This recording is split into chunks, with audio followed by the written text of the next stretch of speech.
Good morning, students. Today we will discuss case studies of Chapter 3 Business Environment. This video I make for case studies, Chapter 3 Business Environment. So, first case study is just after declaration of Lok Sabha election in 2014, the BSE index rose by 100 points. इस question में इतनी हमारी statement है, simple case study से हम start कर रहे हैं। स्टेटमेंट हमारा इतना है, कुछ बड़ा ढूंढ के नहीं निकालना है, बड़ा एक पैराग्राफ नहीं दे रखा उसमें से नहीं निकालना, एक कोई पूरा जो स्टेटमेंट 2 लाइन का सिंगल सेंटेंस का स्टेटमेंट है, इसमें से हमें जो है आंसर निकालना है। तो जब भी हम केस स्टडी को सॉल्व करें, सबसे पहले हम इसका स्टेटमेंट पढ़ लें। क्वेश्चन में पूछा क्या गया है, identify the dimensions of business environment. Business environment के डायमेंशन के बारे में पूछा है, तो एक रफ में एक छोटे छोटे पॉइंट्स लिख लें। बिजनेस एनवायरनमेंट के कितने डायमेंशंस होते हैं? There are 5 dimensions of business environment: economic, social, political, legal and technological. ये 5 हमारे डायमेंशंस होते हैं, उसमें से इसका आंसर आना है। अब सबसे पहले इसके अंदर कोई टेक्नोलॉजी की बात नहीं कर रखी, कट, टेक्नोलॉजी नहीं आएगा। उसके बाद कोई लीगल, इसमें कोई किसी एक्ट के द्वारा कोई चीज पास नहीं करी गई, ये कट। तीसरा, हम बात करें क्या इससे इकोनॉमी पे कोई फर्क पड़ेगा, इकोनॉमी पे फर्क पड़ेगा लेकिन अभी फर्क पड़ा नहीं है, तो इकोनॉमिक कट। तो इस तरह हम सारे पॉइंट देंगे कौन सा हमारा किस चीज का बताया गया है। तो यहाँ पे जो हमारा पहले लाइन में पता पड़ जाता है, लोकसभा के इलेक्शन होने के बाद बॉम्बे स्टॉक एक्सचेंज 1000 पॉइंट ऊपर चला गया। तो सीधा सीधा ये हमारा जो है क्लियर इंडिकेशन दे रहा है, इसमें सोसाइटी के लिए भी कुछ नहीं है, तो सोशल भी कट। लेकिन ये जो है पॉलिटिकली इस चीज को सपोर्ट करेगा कि भैया इस सरकार के आने के बाद बॉम्बे स्टॉक एक्सचेंज ऊपर गई, तो इसका सीधा सीधा आंसर हो जाएगा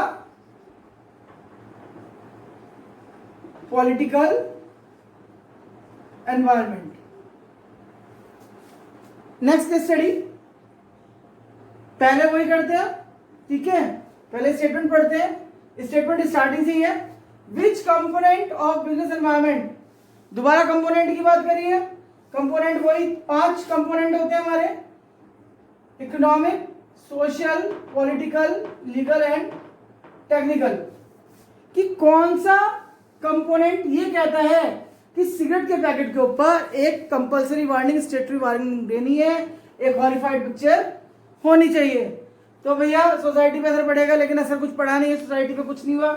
इकोनॉमिक नहीं है, इकोनॉमिक को काट दो। सोसाइटी नहीं है, पॉलिटिकल का इसमें कोई मैटर नहीं है, टेक्नोलॉजी कोई मैटर नहीं है।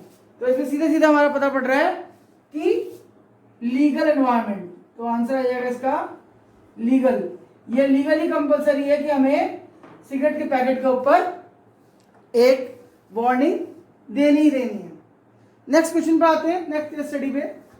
The RBI increase the CRR by 0.25 basic points. आज रिजर्व बैंक ऑफ इंडिया ने क्या कर दिया, कैश रिजर्व रेशियो बढ़ा दिया 0.25% basic point two overcome the inflationary trends. कि भैया इकोनॉमी पे जो महंगाई का असर पड़ रहा है, महंगाई बढ़ती जा रही है, उसको कम करने के लिए उसने सीआरआर बढ़ा दिया। वही identify the dimension of business environment. सबसे पहले हमें डायमेंशन ही पढ़ने थे। डायमेंशन कौन से होते हैं? 5 होते हैं previously, economic, social, political, legal and technological. तो स्टार्टिंग से देखते हैं, यहाँ पे इकोनॉमी की बात कर दी है, उसने कैश रिजर्व रेशियो 2.5 रखा। इकोनॉमी की बात कर दी है, इन्फ्लेशनरी प्रेशर की बात कर दी, इन्फ्लेशन कम होगा, इकोनॉमी और हमारी अच्छी हो जाएगी। इकोनॉमी पर असर डाल रही है जो चीज, तो इकोनॉमिक तो है। देखते हैं क्या इसमें कहीं सोसाइटी से रिलेटेड है, नहीं जी, सोसाइटी में कोई फर्क नहीं पड़ने वाला। पॉलिटिकल कुछ नहीं है, लीगली कुछ नहीं करा है, टेक्नोलॉजी भी कुछ नहीं। तो इसका आंसर होगा economic environment. So our next case study, question number 4, case study number 4, पहले वही पढ़ लेते हैं। What do you does opportunity mean here? Opportunity का क्या मतलब होता है? तो यहाँ पे हमें अपॉर्चुनिटी ढूंढना है। हेयर का मतलब है क्वेश्चन में अपॉर्चुनिटी का क्या मतलब है। The understanding of business environment enables the firms to identify opportunities. यहाँ पे इस अपॉर्चुनिटीज की बात हो रही है, हमें इसका मतलब बताना है। एंड थ्रेट्स, तो ये इंपॉर्टेंस में आ जाते हैं, इंपॉर्टेंस का पॉइंट डाला हुआ है। Opportunities, what are opportunities? Opportunities means positive trend.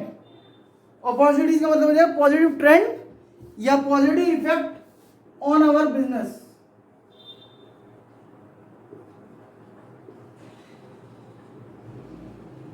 हमारे बिजनेस पे क्या पॉजिटिव इफेक्ट पड़ने वाला है? That are opportunities here. Next case study पढ़ते हैं। Which feature of business environment? यहां पे बोला है फीचर ऑफ बिजनेस एनवायरमेंट, तो पहले आप लोग नोट डाउन कर लीजिएगा कितने फीचर्स होते हैं। रिलेटिविटी है, और उसके बाद डायनामिक है, कॉम्प्लेक्स है, स्पेसिफिक जनरल फोर्सेज है, ऑल द एक्सटर्नल फोर्सेज है। ठीक है, ऐसे सारे एक पॉइंट ये जो है आप लोग नोट कर लेंगे। नोट करने के बाद अब पढ़ते हैं question. It may be difficult to know the extent of relative impact. तो यहां पे आ गया नो द इंपैक्ट। किस चीज का इंपैक्ट कह रहे हैं? Social, economical, political, technological, legal factors on change in demand of product. यानी कि इन सब चीजों का हमारे प्रोडक्ट पे, हमारे बिजनेस पे क्या इंपैक्ट पड़ेगा उसको पता करना बहुत ज्यादा मुश्किल है। तो ये चेंजेस की जहां बात आती है वहां पे तीन चीजें होती हैं सामने, तीन चीजें हम लिख लेते हैं। First is dynamic, second complex, और थर्ड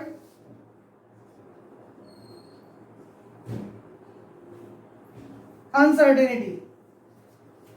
ठीक है, अब देखिए क्या यहां पे कुछ नई चीज आई है?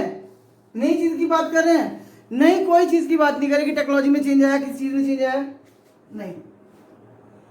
क्या यहां पे ये कह रहे हैं कि उसका क्या असर पड़ेगा उसको पता करना बहुत डिफिकल्ट है? अगर ये कह रखा है तो कॉम्प्लेक्स हमारा जाता है।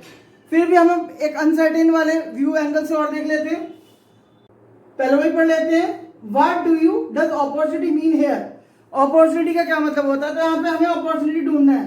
हेयर का मतलब है क्वेश्चन में अपॉर्चुनिटी का क्या मतलब है।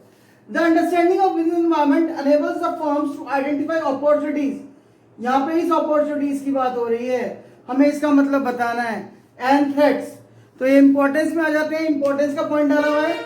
Opportunities, what are opportunities? Opportunities means positive trend. Opportunities का मतलब है पॉजिटिव ट्रेंड या positive effect on our business.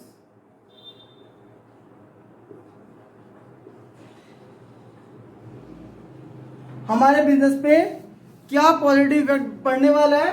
That are opportunities here. Next case study पढ़ते हैं।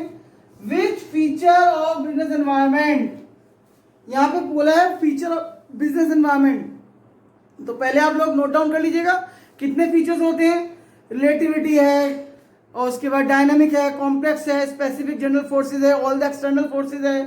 ठीक है, ऐसे सारे एक पॉइंट ये जो है आप लोग नोट कर लेंगे। नोट करने के बाद अब पढ़ते हैं question. It may be difficult to know the extent of relative impact. तो यहां पे आ गया नो द इंपैक्ट। किस चीज का इंपैक्ट कह रहे हैं? Social, economical, political, technological, legal factors on change in demand of product. यानी कि इन सब चीजों का हमारे प्रोडक्ट पे, हमारे बिजनेस पे क्या इंपैक्ट पड़ेगा उसको पता करना बहुत ज्यादा मुश्किल है। तो ये चेंजेस की जहां बात आती है वहां पे तीन चीजें होती हैं सामने, तीन चीजें हम लिख लेते हैं। First is dynamic, second complex, और थर्ड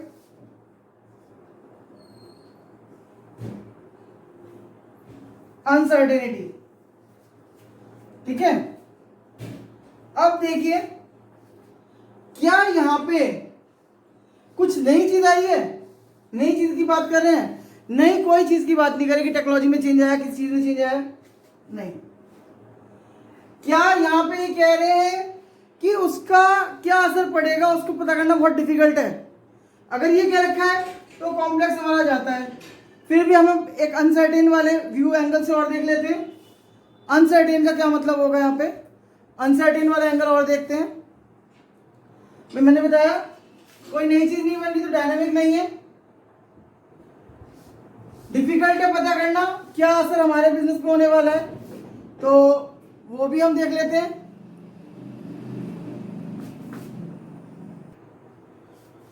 दोबारा देखते हैं एक बार, ये डायनामिक है या नहीं है, इसको देख लेते हैं। कोई नई चीज में नहीं आ रही है, डायनामिक नहीं है। कॉम्प्लेक्स का एंगल क्या कहता है? कॉम्प्लेक्स मीन्स कि पता करना असर क्या हो रहा है। एक बार वो चेंजेस क्या हो रहे हैं वो पता कर सकते हैं, बट उसका क्या इफेक्ट हमारे ऊपर पड़ने वाला है वो बड़ा डिफिकल्ट होता है। तो यहाँ पे वो बात क्या रखी है, तो कॉम्प्लेक्स तो है। अनसर्टेन, अनसर्टेन में बिजनेस एनवायरनमेंट हमारा अनसर्टेन होता है, नहीं पता होता, किसी को भी नहीं पता होता कि कब क्या चेंजेस आने वाले हैं। तो ऐसे इसमें क्या कोई बात कह रखी है? इन्होंने वो नहीं कह रखा, लेकिन इन्होंने एक बात की कह रखी है, सोशल, इकोनॉमिक, पॉलिटिकल, टेक्नोलॉजिकल और लीगल फैक्टर्स की चेंज होने का हमारे डिमांड पे, हमारे प्रोडक्ट के डिमांड पे क्या चेंज आएगा। तो अनसर्टेन वाली बात भी इन्होंने नहीं कह रखी है। तो ये जो बात कही गई है, complex, difficult to know the extent of the relative impact, तो यहां पे आएगा हमारा कॉम्प्लेक्स। कॉम्प्लेक्स की बात इन्होंने कही है। Now next case study is national digital library of India. Digital library, electronic library, ठीक है, जहां पे सारा कुछ इलेक्ट्रॉनिकली कंप्यूटर में सब कुछ सेव होता है, नेट पे अवेलेबल होता है। Digital library of India is a pilot project initiated by HRD ministry. HRD ministry ने एक पायलट प्रोजेक्ट बनाया।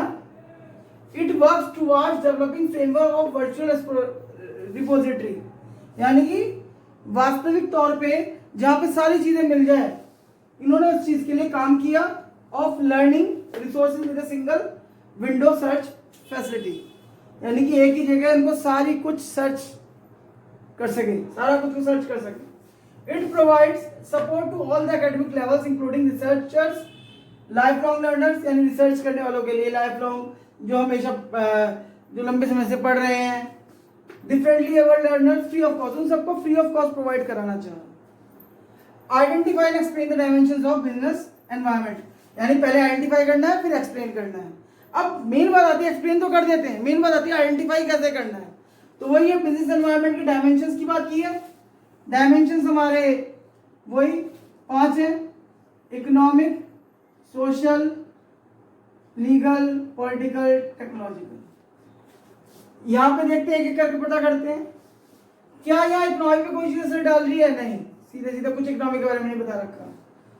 सोशल, सोशल एनवायरनमेंट कि सोसाइटी के लिए नहीं कर रही है ये, ठीक है, कुछ भी सोसाइटी का कुछ भी नहीं है इसके अंदर। नेक्स्ट लीगली, लीगली कुछ कर रहा है? नहीं, लीगली कहीं से कोई एक्ट से कुछ पास नहीं हुआ, कुछ नहीं। पॉलिटिकल, हम इस पॉइंट को देखते हैं, ये एचआरडी मिनिस्ट्री के द्वारा किया गया है, यानी एचआरडी मिनिस्ट्री सही तौर पे अपनी पार्टी को, जो पार्टी रूलिंग पार्टी है, उसको प्रमोट करना चाह रही है, उसके लिए वो अच्छा कर रही है, इस चीज को बता रही है। यानी कि उसके साथ साथ उस जो पॉलिटिकल पार्टी फिलहाल जो पॉलिटिकल पार्टी फिलहाल सेंटर पे है या फिलहाल जो ये कंट्री के अंदर है, उसका व्यू क्या है, भैया हमें ये सारी चीजें प्रोवाइड करानी है, उसका पॉजिटिव व्यू है, ठीक। पॉलिटिकल इम्पैक्ट है ये, तो पॉलिटिकल इम्पैक्ट पड़ गया भैया, एचआरडी मिनिस्ट्री आगे उसने इस चीज को कराया, तो पॉलिटिकल इम्पैक्ट तो भैया इसके अंदर पड़ ही गया। दूसरा हम बात करें की है digital library, single window search facility, ठीक है, वर्चुअल रिपोजिटरी। तो इन सब बातों से हमें पता पड़ा single window search, digital library की ये यहाँ पे टेक्नोलॉजी की बात हो रही है। और एचआरडी मिनिस्ट्री की बात करें तो वहां से हमें पता पड़ रहा है पॉलिटिकल एनवायरनमेंट की बात हो रही है। तो इसके अंदर हमें यहां से पता पड़ा है कि दो डायमेंशंस हैं। अब इन्होंने कहा है डायमेंशंस, तो डायमेंशन से ही हमें पता पड़ गया कि एक से ज्यादा डायमेंशन की बात की जा रही है, ठीक है। तो इन दोनों पॉइंट को लिखेंगे, इन दोनों पॉइंट को लिखने के बाद इनको एक्सप्लेन भी करना है, क्योंकि क्वेश्चन में कह रखा है आइडेंटिफाई एंड एक्सप्लेन। तो आप टेक्नोलॉजी को भी एक्सप्लेन करोगे और पॉलिटिकल एनवायरनमेंट को भी एक्सप्लेन